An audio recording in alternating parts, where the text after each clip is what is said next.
ఈ రోజు రేపుల్లో మోకాళ్ళ నొప్పులు అనేవి చాలా కామన్గా వస్తూ ఉన్నాయి. ఏ ఏజ్లో వాళ్ళకైనా చాలా సాధారణంగా వస్తూ ఉన్నాయి. సో మనము ఈరోజు మోకాళ్ళలో గుజ్జు తక్కువ కావడం వల్ల వచ్చే నొప్పి గురించి మాట్లాడుకుందాము. మోకాళ్ళ నొప్పులు గుజ్జు తక్కువ కావడం వల్ల వస్తే వాటిని ఆస్టియోఆర్థరైటిస్ అంటాం. ఇది చాలా కామన్ ప్రాబ్లము. జనరల్లీ ఒకప్పుడు ఇది 50, 55, 60 ఇయర్స్ ఏజ్లో వచ్చేది. కానీ ఈరోజు రేపుల్లో మన లైఫ్ స్టైల్ మారడం వల్ల, ఫిజికల్ యాక్టివిటీ తక్కువ కావడం వల్ల, మిగతా వేరియస్ కండిషన్స్ వల్ల ఈ ఆస్టియోఆర్థరైటిస్ అనేది 40 సంవత్సరాలు కూడా వస్తూ ఉంది. చాలా వరకు మేము 40స్లో ఈ ప్రాబ్లంతో, సివియర్ ప్రాబ్లంతో చూస్తూ ఉన్నాం. సో జనరల్లీ మనకు ఎలా అవుతుందంటే, నార్మల్గా నడిచేటప్పుడు, ఫిజికల్ యాక్టివిటీ చేసేటప్పుడు, మెట్లెగి దిగినప్పుడు, కింద కూర్చొని లేచినప్పుడు మైనర్ డ్యామేజ్ అవుతుంది మోకాళ్ళ కార్టిలేజ్కి, గుజ్జు అంటే ఈ పార్ట్ ఉంటుంది. ఇది థై బోన్, లెగ్ బోన్. ఆ గుజ్జు ఏమవుతుందంటే కొంచెం డ్యామేజ్ అవుతుంది.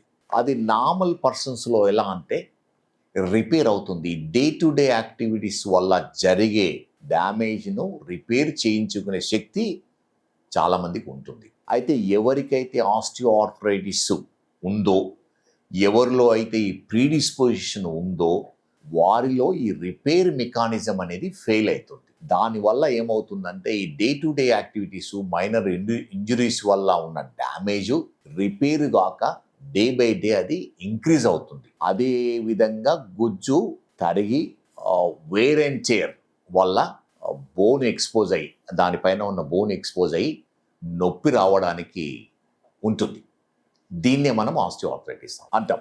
సో ఇది గుజ్జు కంప్లీట్గా అరిగిపోవడం వల్ల ఏమవుతుందంటే ఈ గుజ్జులో నర్వ్ ఎండింగ్స్ ఉండవు, బ్లడ్ సప్లై ఉండదు. కానీ గుజ్జు అరిగిన తర్వాత దాని వెనకాల ఉన్న బోను నర్వ్ ఎండింగ్స్ ఉంటాయి, బ్లడ్ సప్లై ఉంటుంది.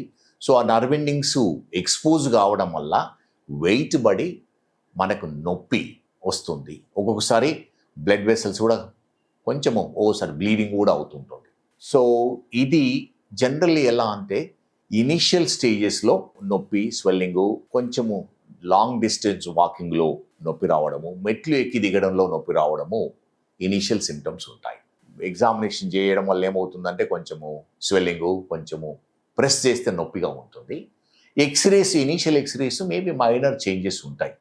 ఇనిషియల్ స్టేజెస్లో ఎంఆర్ఐ స్కాన్ వల్ల మనకు తెలుస్తుంది ఎంత దాని థిక్నెస్ ఎంత అరిగిందనేది ఎంఆర్ఐ స్కాన్ వల్ల తెలుస్తుంది. ఇంకో ఇంపార్టెంట్ విషయం ఏంటంటే, చాలామంది నీ ఇంజురీస్ తర్వాత, స్పెషల్లీ 2 వీలర్ యాక్సిడెంట్స్ అయ్యి, ఫుట్బాల్ ఇంజరీ కానీ, క్రికెట్ ఇంజరీ కానీ, or any other badminton, tennis injury వల్ల ఏమవుతుందంటే నీ జాయింట్ ట్విస్ట్ అయ్యి ఏమవుతుంది, స్వెల్లింగ్, పెయిన్, నడవడంలో డిఫికల్టీ ఉంటుంది.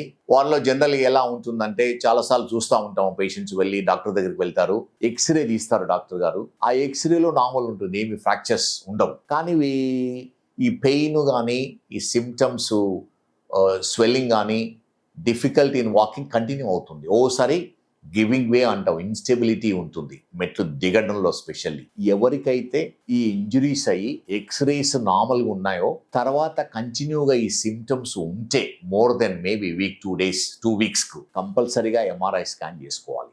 ఎందుకంటే అది బోన్ ఫ్రాక్చర్ కాదు, మోస్ట్ లైక్లీ కార్టిలేజ్ కానీ, లిగమెంట్ కానీ డ్యామేజ్ ఉంటుంది. కార్టిలేజ్ అంటే మెనిస్కస్ అంటాం, 2 ఉంటాయి, మీడియల్ మెనిస్కస్, లేటరల్ మెనిస్కస్ అని. ఆరు లిగమెంట్స్ ఉంటాయి, ముందు ఉన్నది ఏసీఎల్ అంటాము, వెనుకలో ఉన్నది పీసీఎల్ అంటాము. మోస్ట్ ఆఫ్ ది టైము ఈ కార్టిలేజ్ డ్యామేజ్ కానీ, లిగమెంట్ డ్యామేజ్ కానీ, ఆర్ జాయింట్ సర్ఫేస్ డ్యామేజ్ కానీ ఉంటుంది. ఇది ఎక్స్రేలో మనము తెలుసుకోలేము. అందుకని ఎంఆర్ఐ స్కాన్ చాలా ఇంపార్టెంట్. ఆ ఎంఆర్ఐ స్కాన్ చేయడం వల్ల ఏమవుతుందంటే ఈ డయాగ్నోస్ చేసి, మెనిస్కస్ రిపేర్ చేసి, ఏసీఎల్ ఉంటే దాన్ని ఏసీఎల్ రీకన్స్ట్రక్షన్ కానీ, ఏసీఎల్ ట్రీట్మెంట్ తీసుకుంటే ఈ ఆస్టియోఆర్థరైటిస్ అనేది కంప్లీట్గా ప్రివెంట్ చేయడానికి పాసిబిలిటీ ఉంది. ఎవరైతే ఈ ట్రీట్మెంట్ తీసుకోకుండా అలానే కంటిన్యూ అవుతారో, ఈ పెయిన్ ఇవన్నీ కొన్ని రోజుల తర్వాత పెయిన్ కూడా తక్కువ అవుతుంది, కానీ వాళ్ళకు సిమ్టమ్స్ ఉంటాయి ఆన్ అండ్ ఆఫ్. సో కొన్ని సంవత్సరాల తర్వాత, మేబీ 5-10 ఇయర్స్ తర్వాత వాళ్ళకు ఆస్టియోఆర్థరైటిస్ ఉంటుంది. ఎందుకంటే ఈ మెనిస్కస్ అనేది స్ప్రింగ్ యాక్షన్, అంటే మనము నార్మల్ యాక్టివిటీస్ స్ప్రింగ్ యాక్షన్, మన వెయిట్ పడడం వల్ల ప్రొటెక్ట్ చేస్తుంది జాయింట్ను. అదేవిధంగా లిగమెంట్స్ అనేది అబ్నార్మల్ మూవ్మెంట్ లేకుండా జాయింట్ను ప్రొటెక్ట్ చేసి స్టెబిలిటీ ఇస్తుంది. ఈ ఫంక్షన్ పోవడం వల్ల ఏమవుతుందంటే తొందరగా ఎర్లీ ఏజ్లో ఆర్థరైటిస్ రావడానికి ఛాన్సెస్ ఉన్నాయి. మేము ఎవరిలో అయితే ఈ 30s, late 30s, 40sలో 40 years of ఏజ్లో ఆస్టియో ఆర్థరైటిస్ చూస్తూ ఉంటామో మోస్ట్ ఆఫ్ ది టైమ్ ఇదే రీజన్ ఉంటుంది. అందుకని ఇది చాలా ఇంపార్టెంట్. ఎవరైతే ఈ ఇంజురీస్ ఉండి సిమ్టమ్స్ కంటిన్యూ అయితే ఎంఆర్ఐ స్కాన్ తీసుకొని దానికి అప్రాప్రియేట్ ట్రీట్మెంట్ తీసుకుంటే దాన్ని ప్రివెంట్ చేయడానికి వీలవుతుంది. అండ్ చాలామంది అడుగుతారు ఏమని, సార్ గుజ్జు ఇంప్రూవ్ చేయడానికి ఎటువంటి యాక్టివిటీస్ చేయాలి, ఎటువంటి ఆహారం తీసుకోవాలి? ఈ గుజ్జు ఇంప్రూవ్ కావాలంటే బెస్ట్ మెడిసిన్ ఈజ్ ఎక్సర్సైజ్. ఎలాంటి అంటే నార్మల్ వాకింగ్ కానీ, జాగింగ్ కానీ, స్విమ్మింగ్, రోయింగ్ ఇటువంటి యాక్టివిటీ చేయడం వల్ల ఏమవుతుందంటే మన లెగ్, నీ జాయింట్ పైన కింద ఉండే కండరాలు స్ట్రాంగ్ అయ్యి నీ జాయింట్ను ప్రొటెక్ట్ చేస్తూ ఉంటాయి. మనం నార్మల్ యాక్టివిటీ చేసినప్పుడు, వాకింగ్, రన్నింగ్ చేసినప్పుడు 50% వెయిట్ జాయింట్ పైన, 50% కండరాలు తీసుకోవడం వల్ల ఏమవుతుందంటే జాయింట్ ప్రొటెక్ట్ అవుతుంది. అదేవిధంగా ఫుడ్ అనేది చాలా ఇంపార్టెంట్. మనము healthy food, calcium supplements, vitamin D3 అనేది తీసుకోవాలి, అది ఇంపార్టెంట్. ఆ విధంగానే high protein, good quality protein ఈ రోజు రేపుల్లో డ్రై ఫ్రూట్స్, నట్స్, పీనట్స్ అనేటివి చాలా ఇంపార్టెంట్. పప్పులు అటువంటి తీసుకోవడం వల్ల మనకు ఎనఫ్ ప్రోటీన్ ఉంటుంది. అదేవిధంగా మినరల్స్ చాలా ఇంపార్టెంట్. ఆ మినరల్స్ ఫ్రెష్ వెజిటబుల్స్, ఫ్రెష్ ఫుడ్స్లో మినరల్స్ ఉంటాయి.